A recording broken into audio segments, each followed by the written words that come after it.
الحمد لله الذي مهد قواعد الدين بكتابه المحكم وشيد معاقد العلم بخطابه وأحكم وفقه في دينه من أراد به خيرا من عباده وألهم وأوقف من شاء على ما شاء من أسرار مراده وفهم فسبحان من حكم وأحكم وحلل وحرم وعرف وعلم علم بالقلم علم الإنسان ما لم يعلم أشهد أن لا إله إلا الله وحده لا شريك له وأشهد أن محمدا عبده ورسوله المخصوص بجوامع الكلم وبدائع العلم والحلم والكرم صلى الله عليه وعلى آله وصحبه وسلم.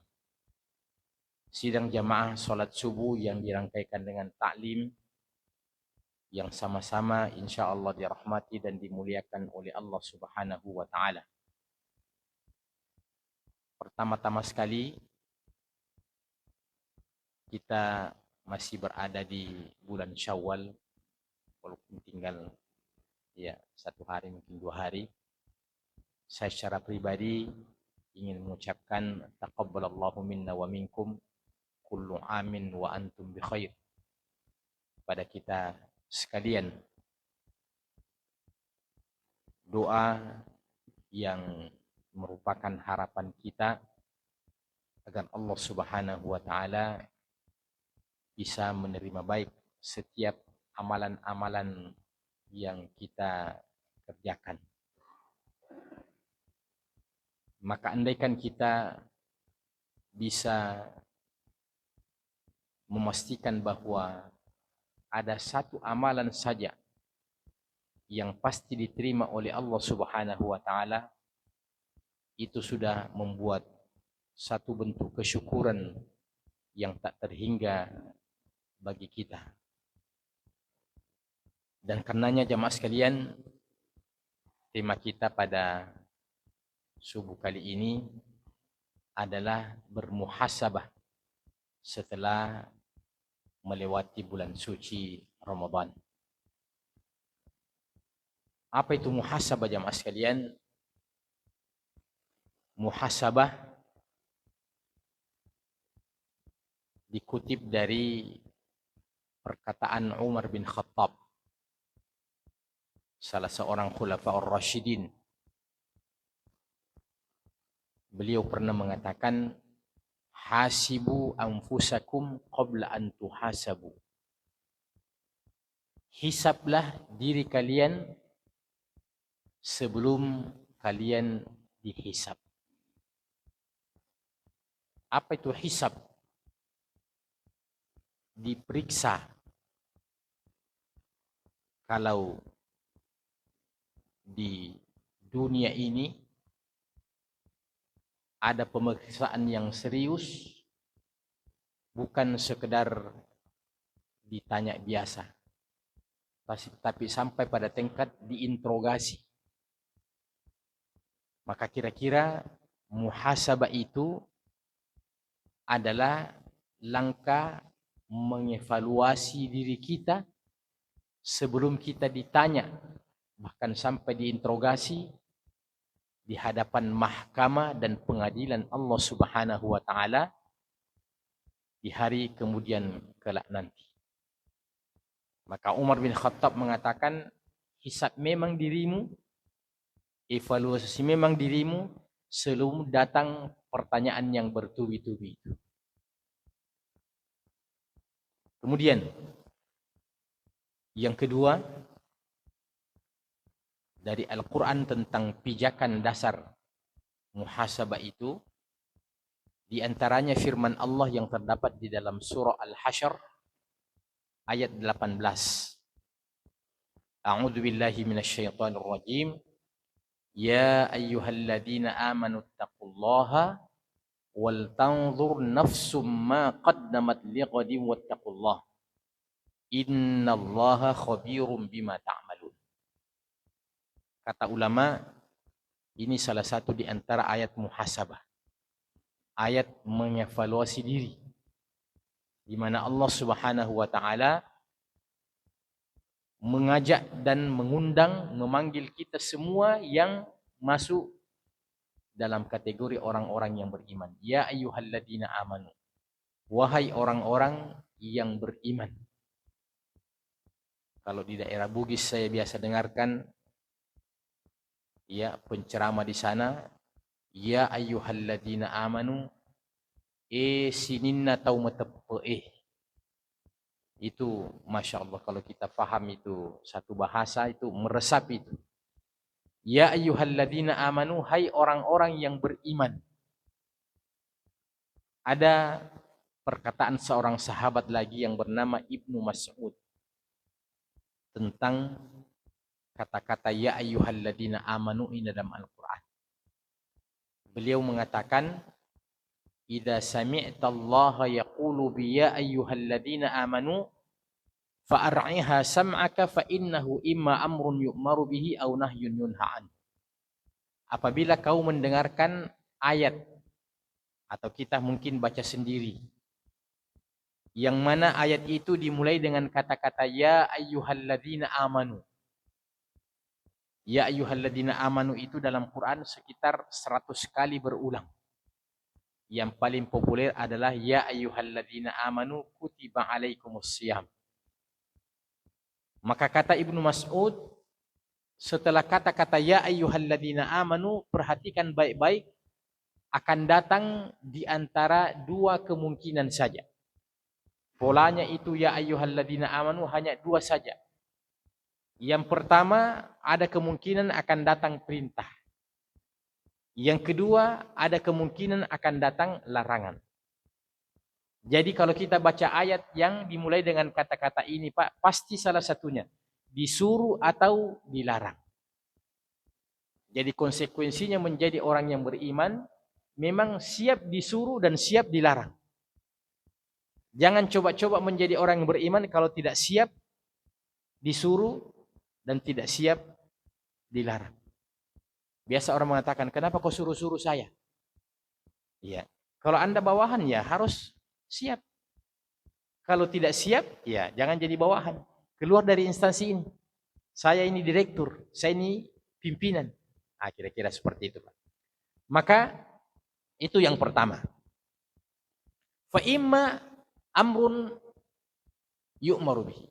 Akan datang perintah sehingga kalau dia perintah tentu saja wajib diikuti. Sami'na wa ata'na. Atau kemungkinan yang kedua akan datang larangan, wajib dijauhi. Jadi kerjakan, jauhi. Itulah diantara konsekuensi menjadi orang yang beriman, siap disuruh dan siap dilarang. Yang penting Allah dan Rasulnya yang menyuruh dan melarang kita.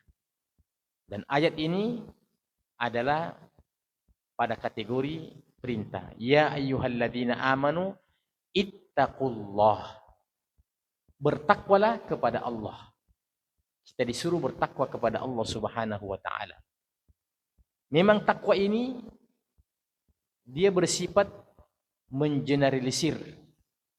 Allah terkadang menggunakan kata ya ayyuhalladzina amanu, bahkan Allah menggunakan dalam ayat yang lain ya ayyuhan nasu taqu rabbakumul ladzi khalaqakum. Wahai sekalian manusia, bertakwalah kepada Tuhan kalian yang telah menciptakan kalian. Jadi baik kita sebagai manusia ataupun kita sebagai orang yang beriman secara khusus, Allah Subhanahu wa taala memanggil, mengajak, memerintahkan kita untuk bertakwa kepadanya. Bertakwa kepadanya dalam aspek apa? Dalam seluruh aspek. Dalam seluruh aspek kita disuruh bertakwa kepada Allah Subhanahu wa taala. Dari ujung rambut kita sampai ujung kaki kita, kita disuruh bertakwa kepada Allah Subhanahu wa taala. Bagaimana menjadikan mata kita bertakwa kepada Allah Subhanahu wa taala? Yaitu mengontrol pandangan dan mata kita tidak melihat terkecuali yang diridhai oleh Allah Subhanahu wa taala. Apa yang sering kita lihat sekarang ini, Pak?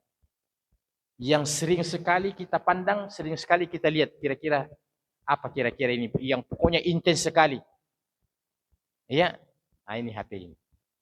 Ya, ini HP. Ya, subhanallah. Saya ada aplikasi HP Al-Quran, Pak. Ya, itu alhamdulillah sekarang ya kita bersyukur pada Allah dengan nikmat itu. Kita bisa baca Quran di mana-mana, Pak. Mau di jalan, mau di atas kendaraan, ya yang penting bukan kita yang bawa mobil. Ya, itu karena ada aplikasi. Ya, kalau dulu ya nanti kembali ke rumah. Ya, karena tidak hafal Quran. Ya, tidak mungkinlah saya mau bawa itu yang besar sekali, waduh, merumpah. Tapi sekarang alhamdulillah dengan adanya ini HP ini, Masya Allah, itu karunia dari Allah Subhanahu wa Ta'ala. Tapi tidak sedikit juga ujiannya. Saya yang mengalami itu, Pak. Biasa saya sendiri baca Quran, ya. Baca Quran 10-15 menit, bosan-bosan, tutup lagi. Buka lagi aplikasi yang lain. Kayaknya ini banyak sekali rintangannya ini.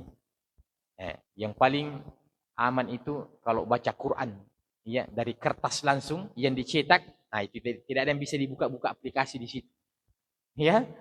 Nah, tapi kalau ada di antara kita yang istilahnya bisa konsisten, luar biasa juga ini karunia Allah Subhanahu wa Ta'ala. Ya. Jadi kalau HP ini tidak dibuka aplikasinya, maka dia benda biasa. Dia bisa diletakkan di mana saja. Ya, termasuk bisa dibawa masuk ke kamar mandi. Tapi kalau dibuka aplikasi Al-Qur'annya, Pak, ada halamannya, itu sama hukumnya dengan Al-Qur'an. Tidak boleh dibawa masuk ke dalam kamar mandi. Ya, jadi jangan buka aplikasinya itu HP Al-Qur'an baru masuk ke kamar mandi, itu sama dengan membawa mushaf, sama dengan membawa Al-Qur'an ke dalam ya kamar mandi. Iya. Jadi kalau begitu Ustaz, penghafal Al-Qur'an tidak boleh masuk WC. Bagaimana hukumnya itu, Pak? Apakah penghafal Quran tidak boleh masuk kamar mandi? Bagaimana caranya dibuang air kasihan itu penghafal Quran? Ya. Kalau dia baca Quran tidak boleh. Ya, tapi kalau tidak baca Quran sama dengan kita, Pak. Ini kan ada Al-Fatihah di dada kita semuanya. Kalau baca Al-Fatihah tentu tidak bisa masuk itu. Sama juga dengan ini. Kalau dibuka aplikasi Qurannya tentu tidak boleh. Kalau ditutup ya tidak apa-apa. Baik jemaah sekalian. Selanjutnya bertakwa kepada Allah dengan penglihatan kita, dengan pandangan kita, dengan pendengaran kita, ya. Karena banyak sekali yang kita dengar dalam kehidupan kita ini, Pak. Apa saja? Ya, apa saja. Kita dengar Quran bisa, kita dengar selain daripada itu bisa. Jadi tinggal kita saja, Pak. Ya. Alat-alat yang kita miliki ini adalah merupakan alat yang bebas nilai. Mau kita pakai untuk mendekatkan diri kepada Allah, bisa. Mau kita pakai untuk mengundang kemurkaan Allah, bisa juga, Pak. Jadi tergantung kitanya yang memegang daripada ya nikmat dan karunia Allah Subhanahu wa Ta'ala. Ya, tangan kita ini kita pakai untuk mendekatkan diri kepada Allah Subhanahu wa Ta'ala. Kaki kita ini kita pakai mendekatkan diri kepada Allah Subhanahu wa Ta'ala. Demikian juga sebaliknya. Langkah-langkah kita ini, ada orang yang melangkah pada tempat-tempat yang diridhai oleh Allah seperti masjid. Maka setiap satu langkah itu satu sedekah dan satu derajat yang diangkat oleh Allah Subhanahu wa Ta'ala. Tapi ada juga orang, Pak, yang entah sudah berapa juta langkah dalam hidupnya ini tidak pernah melangkahkan kakinya ke masjid. Atau dia tidak mengetahui itu alamat ke masjid. Ya, masjid apa namanya? Darussalam, ya. Ya. Bisa-bisanya ada orang tinggal di kompleks Boswa sini. Mana Masjid Darussalam, Pak? Dia bilang,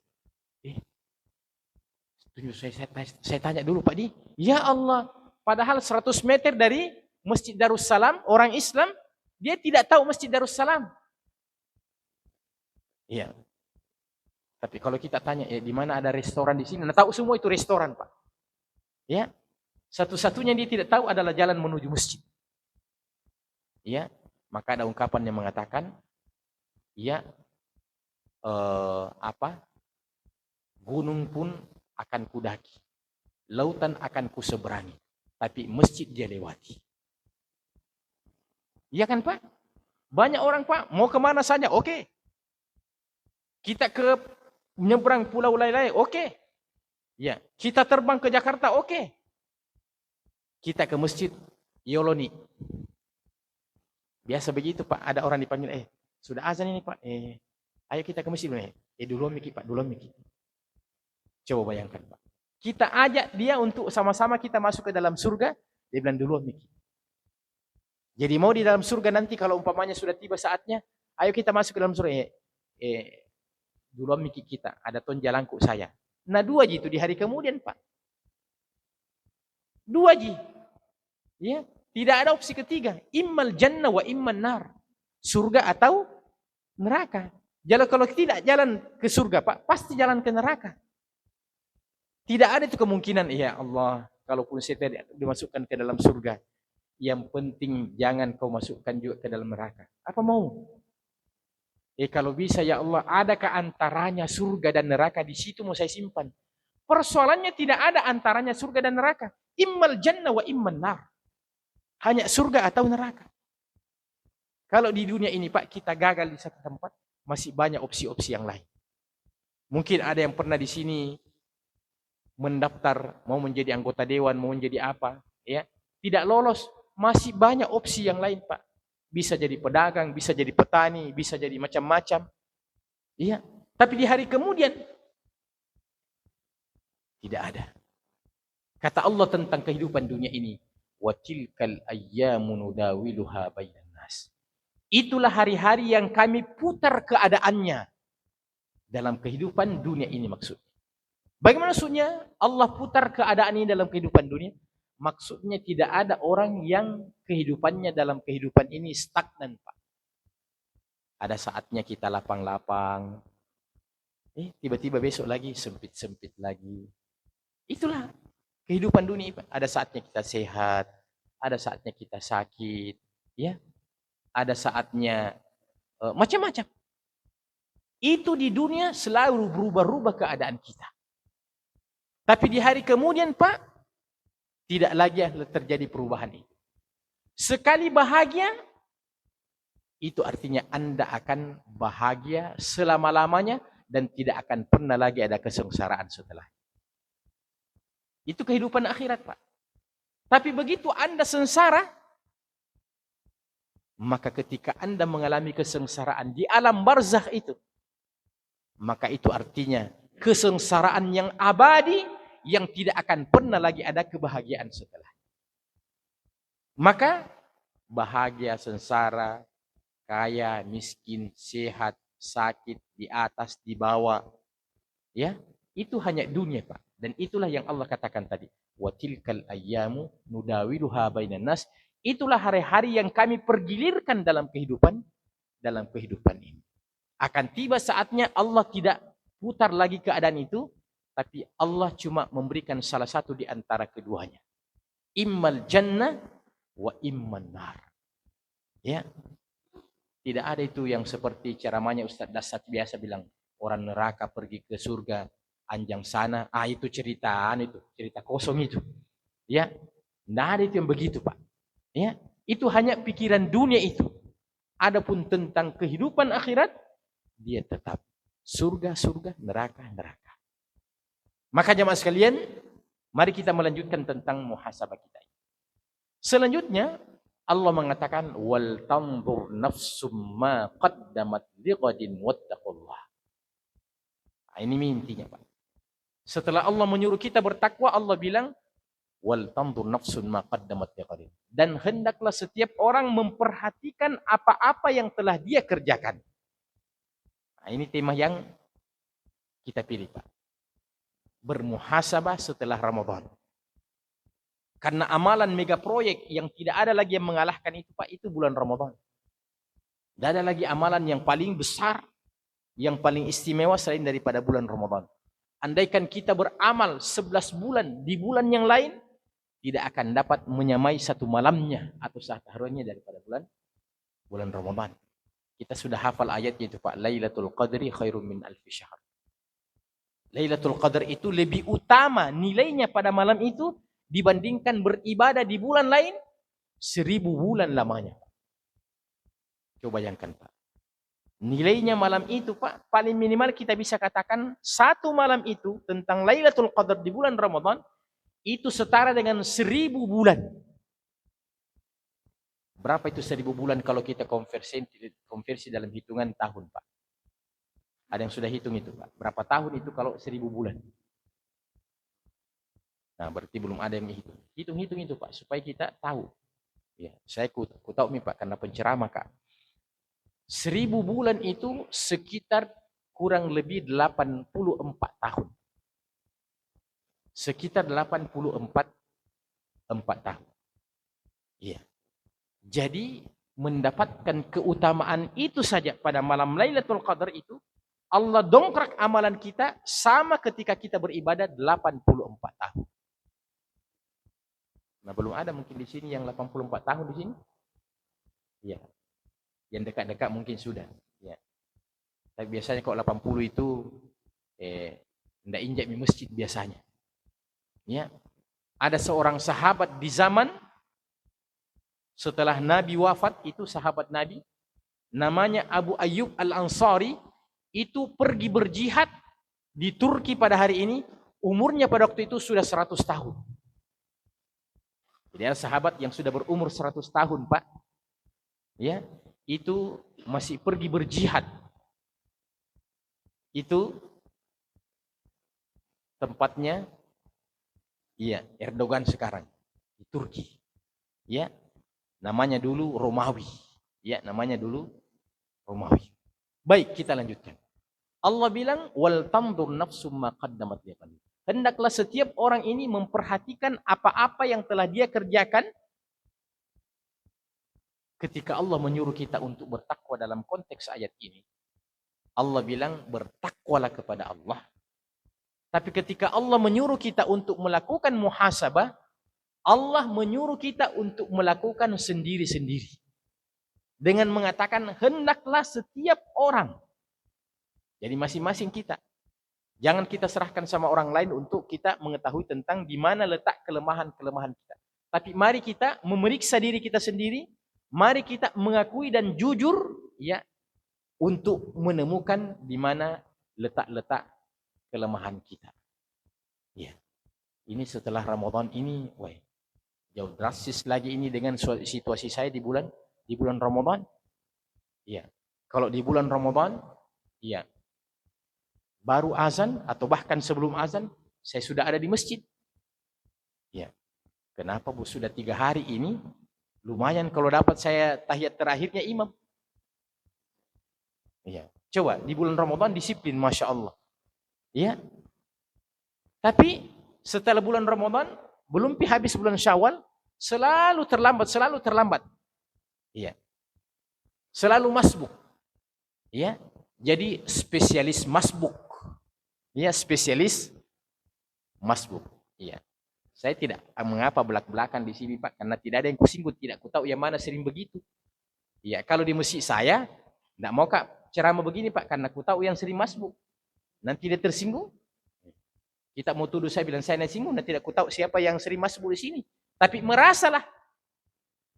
Ya, merasalah. Maka semua ini kita melakukan muhasabah, ya. Kita melakukan koreksian pada diri kita dengan amalan-amalan yang telah kita kerjakan. Nah, kalau kita mau fokuskan itu, pada hal-hal apa itu yang perlu untuk kita koreksi? Pada hal-hal apa yang kita perlu koreksi pada amalan-amalan yang telah kita kerjakan ini? Yang pertama sekali, Pak, adalah kita koreksi dengan niat-niat kita. Itu dulu yang pertama. Ya, saya itu menyumbang, apakah karena betul-betul lillahi ta'ala, atau karena mau dibilang namanya, mau disebut namanya. Bahkan ada orang mungkin yang marah sama panitia masjid. Apa itu? Dia tidak sebut nama saya, padahal saya menyumbang 10 juta. Apa itu? Tidak tahu nih jamaah Darussalam bilang saya menyumbang 10 juta itu. Ya. Siapa yang menyumbang 10 juta ini Pak? Tanpa nama. Dia bilang saya itu Pak yang tanpa nama. Coba. Bagaimana setan itu caranya menggoda kita Pak? Ya. Ada orang Pak yang puasa sunat, ya sering puasa sunat, orang terdekatnya pun tidak tahu kalau dia sering puasa sunat. Siapa orang terdekat kita Pak? Istri kita. Itu orang terdekat kita Pak.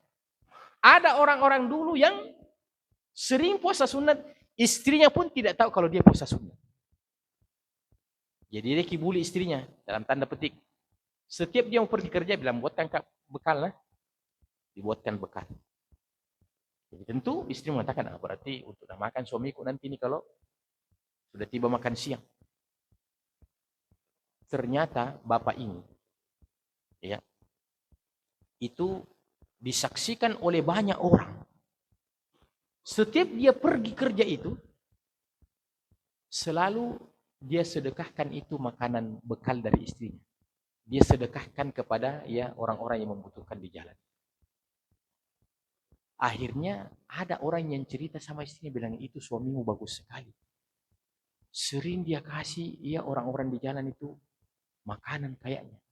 Barulah istrinya tahu, oh ternyata saya punya suami bukan bekal untuk dirinya itu. Ternyata subhanallah, suaminya selama ini puasa Pak, istrinya tidak tahu. Ya. Coba bayangkan dengan sebagian kita di antara pada hari ini. Kenapa loyo-loyo saya lihat? Kau tidak tahu bilang saya puasa? Iya. Coba bayangkan Pak. Ya. Ini orang Pak berusaha untuk menyembunyikan dan merahasiakan amal, menyembunyikan amal yang tahu hanya dirinya dengan Allah Subhanahu wa taala, itu adalah satu keutamaan. Dalam hadis disebutkan oleh Nabi Shallallahu alaihi wasallam, ada 7 golongan yang mendapatkan naungan pada hari kemudian. Di antara 7 golongan itu adalah seseorang yang berinfak dengan tangan kanannya tapi tidak diketahui oleh tangan kirinya. Ini adalah kata kiasan yang menunjukkan bagaimana orang itu merahasiakan amal. Dan saya ingin menceritakan Pak, bukan pada masa lalu di zaman sahabat, di zaman tabi'in. Di zaman kita sekarang ini, ada cerita yang saya dapatkan dari salah seorang pengurus masjid. Tak apa-apa saya sebutkan itu masjid. Itu masjid di daerah Bantabantaing, ya, di kompleks kesehatan Bantabantaing. Di situ ada masjid, kalau kita masuk lorong sedikit, di situ namanya Masjid Syihatul Iman. Ya, saya sering kasih kajian di situ dulu. Masjid Syihatul Iman. Nah, itu masjidnya, itu listriknya Pak, listrik prabayar yang selalu diisi token. Ya.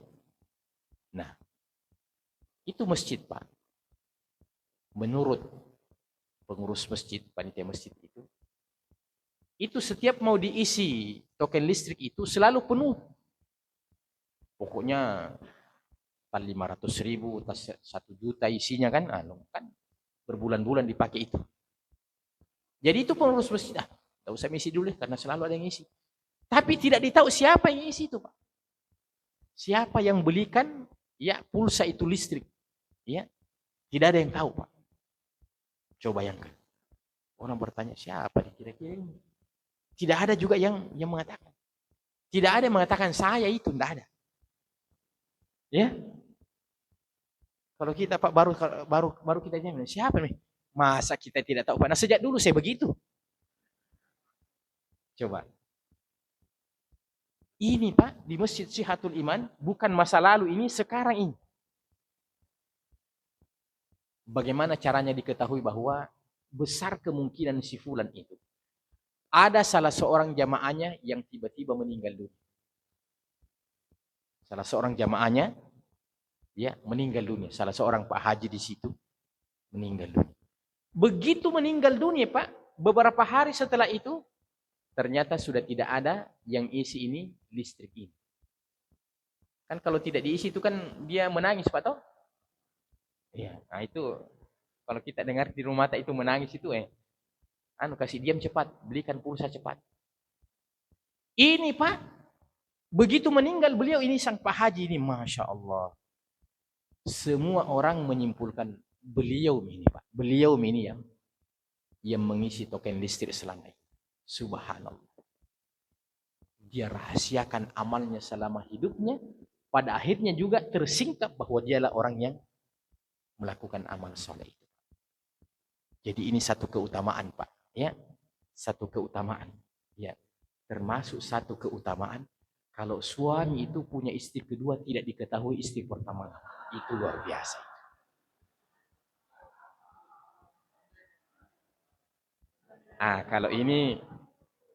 Kalau ini Pak tidak ada dalilnya. Saya sendiri yang bilang. Ya, sekedar intermezzo. Ya, maksudnya Bu, perisa-perisa Ki.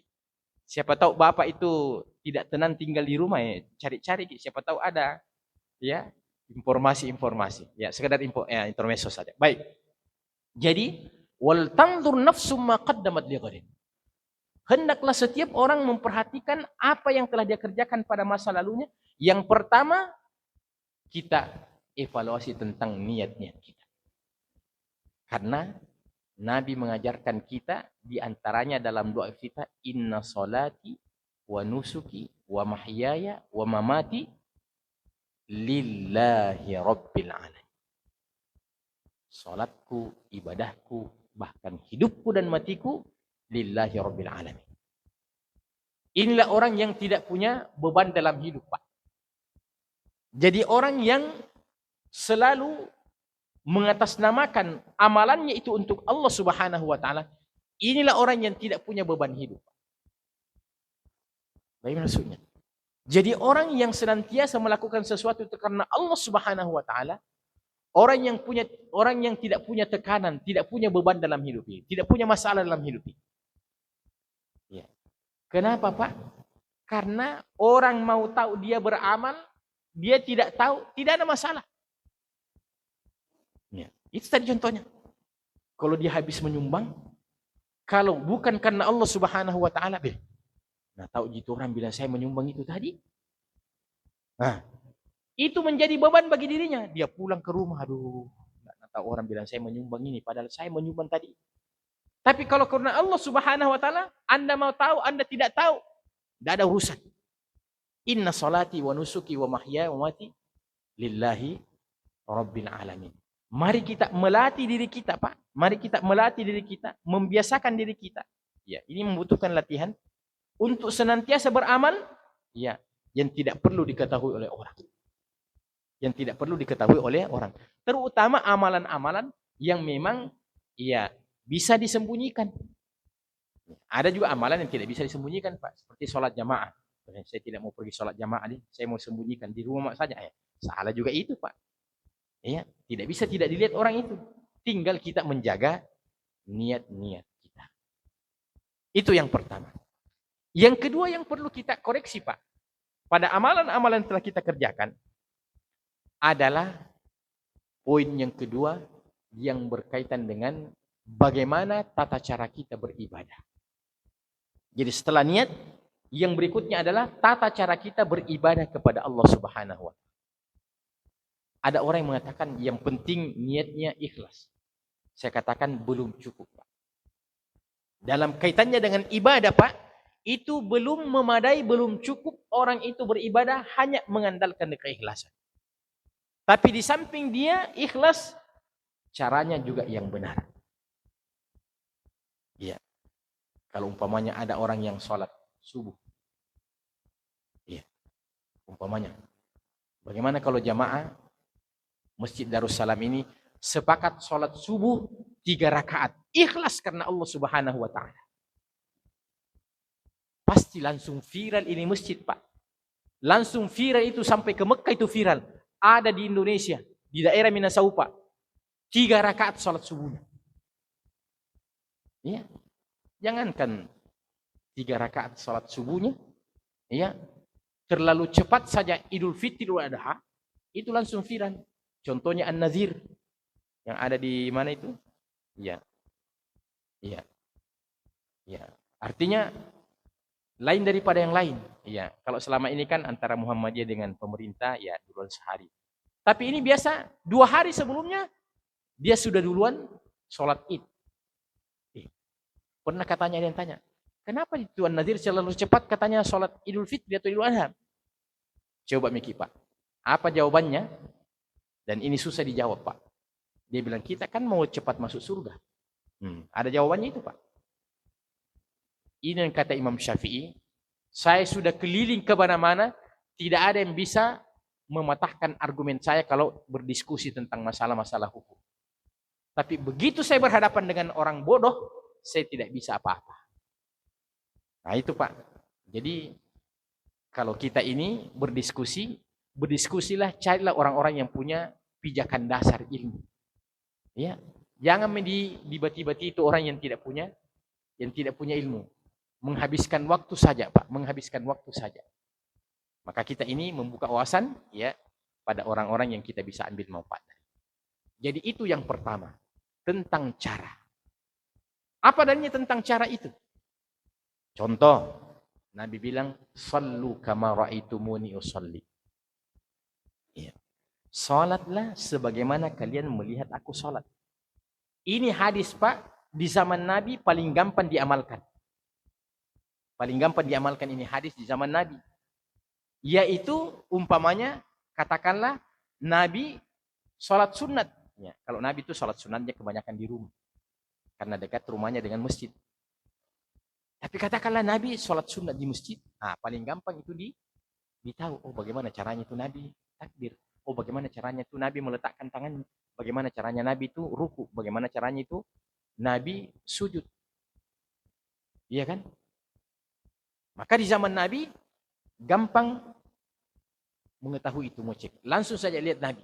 Kalau pas kita masuk masjid, kalau perlu perhatikan dia. Oh, begini caranya Nabi. Oh, begini takbirnya Nabi, begini rukuknya Nabi, begini i'tidalnya Nabi, sampai salam. Iya. Kalau di zaman kita ini, bagaimana caranya mengetahui? Nah, tidak ada videonya. Ya, tidak ada di YouTube Pak. Tidak ada.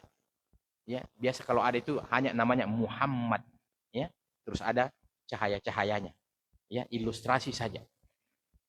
Caranya itu adalah dengan mempelajari hadis-hadis yang berkaitan dengan tata cara sholatnya Nabi. Oh, sudah banyak buku-buku yang telah dikumpul dan dikarang oleh para ulama yang khusus tentang sifat sholat Nabi. Di antaranya adalah buku yang berjudul Sifatus Sholatin Nabi sallallahu alaihi wasallam minat takbiratil ihram ila taslim ka'annaka tarahu. Itu judul buku, Pak. Tata cara sholat Nabi dari takbiratul ihram sampai salam seakan-akan engkau melihat Nabi ketika membaca buku itu.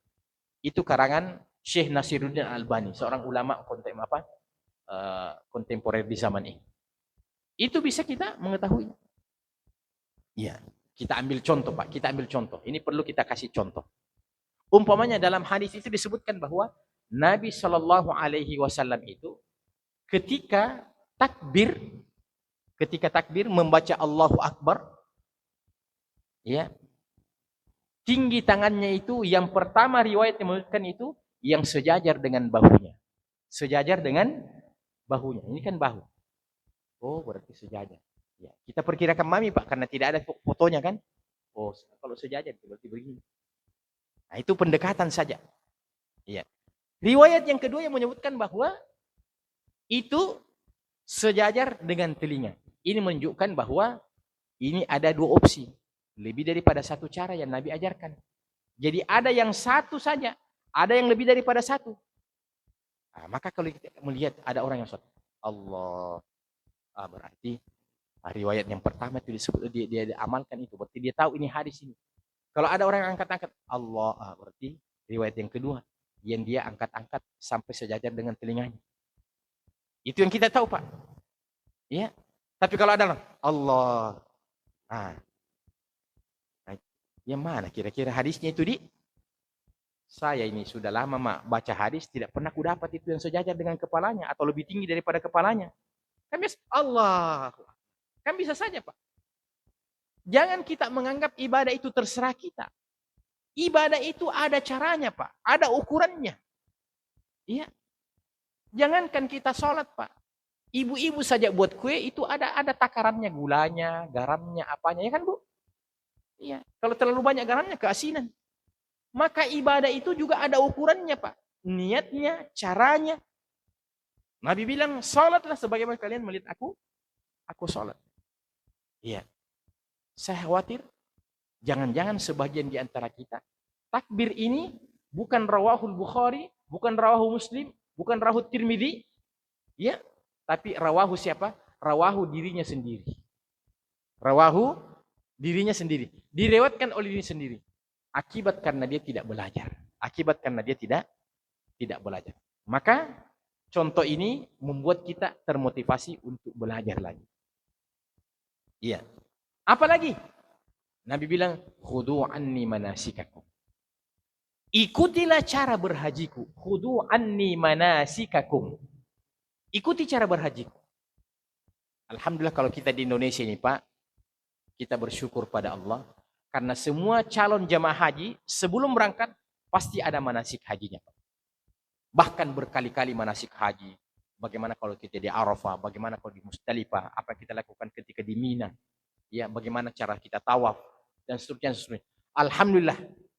Kalau persoalan manasik haji ini kita bersyukur pada Allah Pak. Hanya saja yang kita mungkin kritisi Pak. Ini kan haji rukun Islam.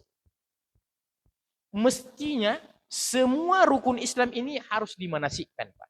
Mulai daripada syahadat manasikkan, salat dimanasikkan, puasa dimanasikkan, zakat dimanasikkan. Karena semua ini memiliki cara Pak. Kenapa cuma haji saja yang dimanasikkan? Coba kita manasik tentang syahadat. Bagaimana syahadat kita? Coba kita manasik tentang ya salat, tentang puasa, tentang yang lain-lain. Kita manasikkan tentang rukun iman. Apa pengertian al-imanu billah? An tu'mina billahi wa malaikatihi wa kutubihi wa rusul dan seterusnya. Artinya ini ketika kita membahas tentang pentingnya muhasabah, artinya pentingnya untuk kita kembali mengoreksi amalan-amalan kita dan kita mengantisipasinya. Kalau ada yang kurang, kita tambah. Kalau ada yang lebih, kita kurangi. Pas. Iya. Jadi kira-kira gambaran tentang muhasabah itu, Pak. Saya kasih ilustrasi. Kira-kira mungkin mirip-mirip kalau ada orang yang habis membangun rumah, Pak. Dia habis bangun rumahnya. Ya. Setelah rumahnya itu selesai, Pak. Iya. Nah, bilang tukang, ya, lihat mikir rumah tak, Pak. Apa yang perlu dikoreksi? Iya. Maka pemilik rumah itu mulai dari dalam. Apalagi apanya lagi. Nah, itu, ini kayaknya kurang lurus kianunya nih. Kurang lurus kiannya ini, Pak. Kalau bisa di finishing lagi nih. Nah, maka tukang kerjakan lagi berdasarkan instruksinya yang punya rumah. Iya. Nah, sudah Pak, cari semua. Pokoknya koreksi, apalagi yang kurang. Kayaknya sudah selesai. Setelah itu dia keluar. Nah, dia pandang, dia perhatikan rumahnya dari luar. Apa-apa yang kurang kira-kira? Apa-apa yang perlu ditambah? Apa-apa yang perlu dikurangi? Maka beramal itu Pak sama dengan mengoreksi hal-hal yang bersifat fisik. Ya. Kira-kira saya punya sholat, kira-kira saya punya puasa, kira-kira saya punya haji. Dan amalan-amalan yang lain. Yang pertama tadi itu tentang niatnya, yang kedua tentang kaifiatnya, tentang caranya. Dan saya akan beberkan secara terperinci Pak, bahwa ada 5 hal ya, yang berkaitan dengan cara. Kemudian yang kedua, setelah cara benar, yang kedua adalah berkaitan dengan waktu. Nah, ini penting sekali, Pak. Ibadah itu ada di antara ibadah yang sangat selektif dengan persoalan waktu. Namanya kita di Masjid Darussalam ini, Pak. Apakah ya waktu azannya sewaktu azan itu sudah betul-betul sudah masuk waktu? Ya, sudah masuk waktu. Lebih-lebih sholat. Ya. Ada masjid di daerah Makassar, Pak. Ya. Saya tidak mau sebutkan namanya karena ya suatu saat saya kasih tahu. Itu setiap saya lewat di situ, Pak, mendekat-dekat waktu sholat itu, mau duhur, mau asar, biasa juga subuh saya lewat di situ, Pak. Itu masjid, ya, namanya subuh. Saya mau pergi ceramah subuh daerah Antang. Nanti jurusan-jurusan Antang itu masjid. Ya Allah, saya lewat itu Pak. Saya bilang mati nih, terlambat mah ini. Karena jamaahnya itu sudah bubar Pak, sudah keluar. Padahal saya mau pergi sholat subuh ini Pak, mau ceramah subuh. Setelah saya lewati, kulewati beberapa masjid setelahnya itu masih ada 2-3 masjid saya lewati Pak. Itu baru azan. Baru azan di masjid yang lain itu, ini yang saya lewati tadi sudah bubar jamaahnya, selesai sholat subuh. Begitu juga sholat duhur, begitu juga sholat asar. Makanya semenjak saya tahu Pak, tidak mau Kak, tidak pernah Kak singgah sholat di situ. Nah, sebenarnya kewajiban saya itu untuk mau singgah kasih ketemu dengan pengurus masjidnya, tapi ya belum ada kesempatan. Yang kedua juga saya masih cari cara kira-kira bagaimana caranya ini saya sampaikan supaya pengurus masjidnya tidak tersinggung. Ya, karena tidak selamanya juga kita berniat baik itu Pak orang terima baik. Ya, nah itu contohnya. Kita harus mengoreksi tentang waktu kita. Karena Allah bilang innas salata kanat 'alal mu'minina kitaban mawquta. Sesungguhnya salat itu adalah sebuah kewajiban yang telah ditetapkan waktunya oleh Allah Subhanahu wa taala. Sekarang ini rata-rata kita pakai jam digital ini, Pak. Dikoreksi ini. Ya. Dan asalnya itu waktu salat itu, Pak. Dalam hadis apa yang kita pakai pada hari ini itu pendekatan saja. Contoh. Ini contohnya, Pak. Masalah waktu. Kapan itu masuknya waktu duhur? Kapan masuknya waktu asar? Ini sebagai contoh saja. Ternyata kalau sholat itu pendekatannya matahari, Pak. Pendekatannya matahari. Iya. Kalau puasa, kalau haji itu pendekatannya bulan. Kalau sholat itu pendekatannya matahari. Dalam hadis itu disebutkan bahwa apabila, ini saya pilih contoh sholat asar. Dalam hadis disebutkan apabila bayangan sebuah benda, terutama ketika berada di bawah sinar matahari, yang sementara matahari itu ya mengeluarkan sinar terik matahari. Kata Nabi, dan masuknya waktu asar itu dapat diketahui dengan melihat bayangan sebuah benda. Ya, dengan melihat bayangan sebuah benda yang mana bayangannya benda itu sudah lebih panjang dibandingkan dengan benda aslinya. Itu pertanda bahwa sudah masuk waktu asar. Pokoknya kita mau tahu Pak, waktu ini kan berubah-ubah Pak. Terkadang baru jam 3 sudah asar, terkadang setengah 4 baru asar. Iya kan? Jadi fleksibel di situ. Nah, dalam hadis itu disebutkan, kalau bayangan sebuah benda itu sudah lebih panjang dibandingkan dengan benda aslinya, itu pertanda bahwa waktu asar sudah masuk. Ya. Bagaimana tuh kalau umpamanya waktu duhur? Kalau waktu duhur itu dalam hadis disebutkan apabila sebuah benda itu sudah mengeluarkan bayangan ke arah timur, itu pertanda bahwa itu sudah mulai masuk waktu duhur. Contohnya begini Pak, ya, umpama tongkat ini, saya kasih berdiri begini. Saya mau tahu apakah sudah masuk waktu duhur atau belum. Ya, karena kalau seperti di kita ini kan kiblat ya searah dengan barat walaupun tidak persis. Itu kan kalau kita kasih berdiri tongkat umpamanya di matahari, Pak. Mau tes sudah masuk waktu duhur atau belum? Caranya itu kalau bayangan sebuah benda itu, katakanlah kita yang berdiri di tengah-tengah matahari itu, kita lihat ketika belum ada bayangan kita yang keluar mengarah ke arah timur, Pak, itu pertanda belum masuk waktu duhur. Artinya kita punya bayangan masih kita injak, Pak. Belum ada yang keluar sedikit pun. Nah, itu pertanda bahwa matahari masih pas pertengahan di atas itu, Pak. Matahari itu berarti belum tergelincir ke arah barat. Ya. Nah, ketika dia sudah tergelincir ke arah barat dan itu sudah masuk waktu duhur, itu bayangan sebuah benda itu pasti akan mengarah ke timur. Ketika sudah ada ke arah timur, itu pertanda bahwa sudah masuk waktu duhur.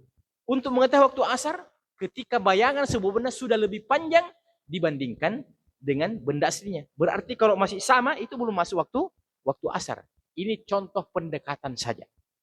Menunjukkan bahwasanya persoalan waktu, itu kita harus selektif dan kita harus koreksi daripada setiap amalan-amalan kita. Yang ketiga Pak, saya selesaikan ini supaya tuntas. Yang ketiga, ibadah itu berkaitan dengan jumlah dan bilangan. Berkaitan dengan jumlah dan bilangan. Ada ibadah yang memang selektif, berapa jumlahnya, berapa bilangannya. Tidak boleh dikurangi, tidak boleh ditambah. Iya. Contoh jamaah sekalian, alhamdulillah tidak perlu kita koreksi kalau ini. Contohnya, sholat fardu kita itu 5 kali sehari semalam, alhamdulillah, itu 17 rakaat. Ya, itu 17 rakaat. Duhur 4, asar 4, maghrib 3, isya 4, ya, subuh 2. Itu berjumlah 17 rakaat. Tidak pernah kita dengarkan ada masjid yang 3 rakaat sholat subuhnya seperti yang saya katakan tadi. Alhamdulillah, tidak ada itu. Pasti heboh Pak kalau ada yang melakukan. Tapi bukan cuma jumlah rakaat dalam ibadah itu. Ya, ada jumlah zikir-zikir tertentu yang perlu kita selektif. Umpamanya Pak, kan ada zikir setelah sholat, ada zikir setelah sholat. Ya, zikir setelah sholat itu sudah diajarkan yang mana contohnya. Ya. Contohnya disebutkan bahwa Nabi setelah selesai setelah selesai salam, assalamualaikum warahmatullah, assalamualaikum warahmatullah. Ya. Apa zikir yang pertama Nabi ucapkan setelah selesai salam? Ya. Apa? Nabi mengucapkan istighfar. Itu yang paling banyak riwayatnya, Pak. Iya, itu yang paling banyak riwayatnya. Berarti itu yang mayoritas. Iya. Berarti kalau habis sholat itu, Pak, yang pertama kita ucapkan astagfirullah, astagfirullah, astagfirullah. Disebutkan ke jumlahnya? Disebutkan jumlahnya. Bahwa Nabi beristighfar 3 kali. Nabi istighfar 3 kali. Astagfirullah, astagfirullah, astagfirullah, astagfirullah. Ya, atau mungkin ada riwayat yang lain, astagfirullahalazim, astagfirullahalazim, astagfirullahalazim. Ya, kalau ada riwayatnya, oleh kita amalkan. Setelah itu baca la ilaha illallah wahdahu la syarika la lahul mulku wa lahul hamdu wa ala kulli syai'in qadir. Ya. La ilaha illallah wa la na'budu illa iyyah lahun ni'matu wal fadlu wa thana'ul hasan. La ilaha illallah mukhlishina lahu ad-din wa law karihal kafirun. Allahumma la mani'a lima a'taita wa la mu'ti lima mana'ta wa la yanfa'u dzal jaddi minkal jadd. Ya. Kemudian membaca tasbih, membaca tahmid, membaca takbir. Nabi membaca tasbih 33 kali. Nabi membaca tahmid 33 kali. Subhanallah, alhamdulillah. Nabi membaca takbir 33 kali. Allahu Akbar. Itu disebutkan. Berarti 99 kali. Ya. Kemudian Nabi tambahkan lagi la ilaha illallah wahdahu la syarikalah lahul mulku wa lahul hamdu wa huwa ala kulli syai'in qadir. 100 kali dengan itu. Ya. Kemudian kalau setelah maghrib dan setelah subuh, setelah zikir itu, Nabi lagi tambah la ilaha illallah wahdahu la syarikalah lahul mulku wa lahul hamdu yuhyi wa yumitu wa huwa ala kulli syai'in qadir. Nabi baca 10 kali itu. Selain daripada la ilaha illallah wahdahu la syarikalah lahul mulku wa lahul hamdu wa ala kulli syai'in qadir. Iya. Kemudian Nabi baca apa lagi setelah itu? Nabi baca ayatul kursi. Allahu la ilaha illa huwal hayyul qayyum la ta'khudhuhu sinatun wa la nawm, dan seterusnya. Kemudian apa lagi? Nabi baca 3 kul setelah subuh dan setelah maghrib. Masing-masing Nabi baca 3 kali itu, 3 kul. Qul huwallahu ahad 3 kali. Qul a'udzu birabbil falaq 3 kali. Qul a'udzu birabbin nas 3 kali. Selain daripada itu, Nabi baca masing-masing 1 kali saja. Jadi duhur, asar, ya, isya, itu Nabi baca masing-masing itu 3 kul, masing-masing 1 kali saja. Ini namanya kita belajar betul-betul, ya, mengevaluasi, mengoreksi kita punya ibadah supaya sesuai dengan sunnah. Ya. Kalau ada yang mengatakan, nah saya bisa 1000 kali. Bukan persoalan kita bisa 1000 kali, tidak bisa. Ada namanya zikir mutlak, zikir yang tanpa batas. Yang mana itu? Setelah keluar dari masjid, tidak lagi berkaitan dengan waktu sholat, Pak. Kita pulang ke rumah, mau baca subhanallah 1 juta kali tanpa dihitung, silakan, tidak perlu lagi hitung itu. Ya. Udah perlu, subhanallah, subhanallah. Ini zikir setelah sholat, ini zikir setelah kita jalan ke rumah. itu tidak perlu dihitung. Tapi zikir-zikir yang berkaitan dengan waktu-waktu tertentu, nah itu kita harus selektif. Jadi ada dua macam zikir. Zikir muqayyad dan zikir mutlak. Zikir yang terbatas dan zikir yang tanpa batas. Apa contohnya zikir yang tanpa batas? Allah bilang, ya ayyuhalladzina amanu dzkurullaha dzikran katsira. Wahai orang-orang yang beriman, berzikirlah kepada Allah dengan zikir yang banyak. Saya percepat, Pak. Caranya tadi, niatnya, kemudian caranya, kemudian waktunya, kemudian bilangannya. Iya. Apalagi, Pak? Ibadah, terkadang ada ibadah yang selektif dengan tempat. Ya, yang selektif dengan tempat. Tidak boleh terkecuali tempat itu. Nah, kalau baca Quran kan boleh di rumah, boleh di masjid, boleh di jalan. Iya kan? Bersedekah juga demikian. Tapi ada ibadah yang tempatnya hanya di satu tempat saja. Tidak boleh tempat yang lain. Apa contohnya? Iktikaf. Iktikaf itu hanya tempatnya di masjid, Pak. Iktikaf itu tempatnya di masjid. Jadi jangan ada di antara jamaah bilang, jami di Masjid Darussalam iktikaf. Di rumahku mau saja. Oh, bagus fasilitas di rumahku. Ya. Dia kasih servis istri saya. Tidak bisa, Pak. Biar bagaimana bagusnya kita punya rumah, tidak bisa tempat iktikaf karena syaratnya harus masjid, Pak. Maka kita harus berkomitmen untuk selektif dengan tempat. Ya. Apalagi, Pak? Ibadah dikatakan sebagai ibadah yang sesuai dengan sunnah ketika kita selektif mengikuti jenisnya. Mengikuti jenisnya. Ada ibadah-ibadah yang berkaitan dengan jenis. Tidak bisa tidak. Apa contohnya jamaah sekalian? Contohnya kita sudah tahu, kurban. Kurban itu jenis hewan itu sudah ditetapkan sejak zaman Nabi sampai pada hari ini.